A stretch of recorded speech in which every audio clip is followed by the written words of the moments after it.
Guys আকৌ উভতি আহিলোঁ আপোনালোকৰ সন্মুখলৈ। তো মই নাজিফা আজি আকৌ ব্লগটো আৰম্ভ কৰিম বুলি ভাবিলোঁ।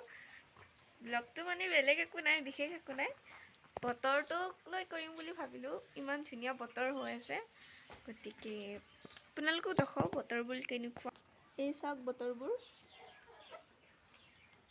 পুৰা বতাহ, এই তলৰ ফালে চাওক পানীবোৰ পুৰা ভৰ্তি হৈ আছে পানী। হঠাতে মানে ইমান বৰষুণ দিলে গোটেই ৰাস্তাবোৰ মানে আমাৰ বেয়া হৈ যায়, এইটো এটা বহুত ডাঙৰ প্ৰব্লেম হয়। সেইকাৰণে মানে আমি স্কুলৰ পৰা আহিলে খোজকাঢ়ি আহিব লাগে, বিশেষকৈ বৰষুণ দিলে। গাইজ ব'লক আমি চাওঁ আমাৰ ফুলৰ বাগিচাখন কেনেকুৱা হৈ আছে বৰষুণত। বাগিচাখনে হাঁহিছে নে কান্দিছে। এইবিলাক আমাৰ বাগিচা চাওক, এই চাওক বাগিচাবোৰ, এই ক্ৰিছমাছ ট্ৰি হয়। চাওক গোলাপ ফুল নুফুলে, কিবাকে দুটা লাগে তাকো শেষ কৰি দিয়ে ছাগল ফুলে। এই চাওক ৰঙা গোলাপ হয় আমাৰ, ছিঙিয়ে পৰি গ'ল।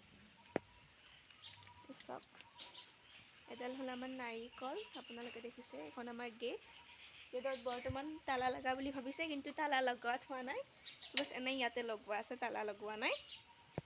আৰু এইফালে হ'ল আমাৰ সেইটো মানি প্লাণ্ট বুলি কয় ন, মানি প্লাণ্ট হয় এইটো মানি প্লাণ্ট হয়। বহুত লাগিছে একদম, চাওকচোন কেনেকুৱা ডাঙৰ হৈ গৈছে, একদম পাণৰ নিচিনা ডাঙৰ ডাঙৰ। মইতো এইবিলাক ঠাৰাকেইডালটো সাপ বুলিয়ে ভাবোঁ কেতিয়াবা। আৰু এই চাওক খোপাত ল'বলৈ ভাল হৈছে দেই, বহাগত লাগিলেহে ভাল হ'লে। বঢ়িয়া হৈছে দেই, নাচনীবিলাকৰ খোপাত লগাবৰ কাৰণে ধুনীয়া হৈছে। আৰু এইফালে আমি চাম, এই চাওক এইফালে হেৰি ফুল বুলি কয় ন, এইটো হেৰি নামটো পাহৰিলোঁ মই, কিন্তু এইটো ফুল ভাল লাগে, চবৰ তাতে পায়। পূৰা একদম অসমীয়া ৰাষ্ট্ৰীয় ফুল হেন লাগে এইটো, মানে চব ফালে থাকে ন। এই চাওক বেলেগ নাথাকিলেও এডাল গছত কিন্তু বহুত পিপৰা থাকে গাইছ, বহুত পিপৰা।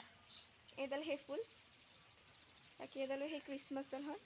এইটো আটাইতকৈ মৰমীয়াল ফুল হয়, চাওকচোন কি মৰম লাগে, পুটপুটীয়া এডাল গাছ হয়।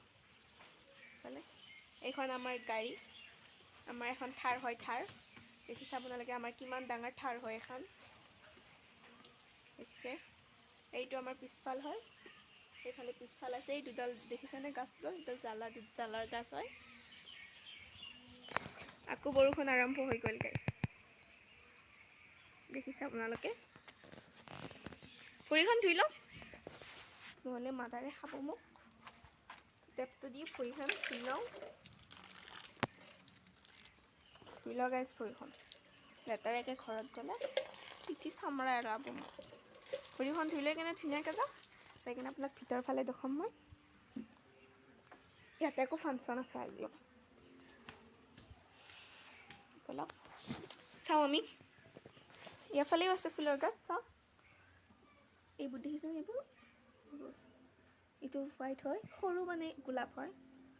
এইটো মানে ৰংটো সেই পাৰ্পল আছিলে, কিন্তু মৰহি গ'ল, ভাল লাগে ন। আকৌ এটা ফুলতে হেৰি গাছ গজিছে, লাও কোমোৰা নে কিবা এনেকুৱা গাছ গজিছে, জিকা। তো গাইজ ভিডিঅ'টো আজি ইয়াতে সমাপ্ত কৰোঁ, কাৰণ বতৰটো ইমান ভাল নহয়, ক'তো যাই আপোনালোকক ভিডিঅ' বনাই দেখাবও নোৱাৰোঁ, যোৱাও নাই ক'তো। গতিকে যোনদিনা যাম সেইদিনা পূৰা আপোনালোকৰ লগত ফ্ৰী হৈ ভিডিঅ' বনাম। আজিৰ কাৰণে ভিডিঅ'টো মই ইয়াতে সমাপ্ত কৰিলোঁ, কিবা যদি ভুল পায় ক্ষমা কৰি দিব। চাওকচোন বতৰটো বাৰু, ইমান ক'লা ক'লা বতৰ, বৰষুণৰ, এইফালে চব গছ, গোটেইবোৰ গছ হয়। পূৰা আমাৰ ৰাস্তাটো চাওকচোন গাইছ, এই চাওকচোন ৰাস্তাটো পূৰা পকাৰ ৰাস্তা হয় ন, সেইকাৰণে মানে একদম হেৰি ভালে, কিমান ভাল, ইমান ক'ব নোৱাৰি। বাহিৰত যাই দেখুৱালেতো আপোনালোকে আৰু ভাল বুলি ক'ব। ডালিমৰ গছ হয়, ইয়াতেই লাগিছে, মই ৰুইছিলোঁ ডালিমৰ গছটো। চ' সকলোকে বাই বাই কৰি আশা কৰোঁ যে আপোনালোকে মোৰ ভিডিঅ' চাই ছাবস্ক্ৰাইব কৰিব, বেল আইকনটো দবাই নপঢ়িব, লাইক কৰিব।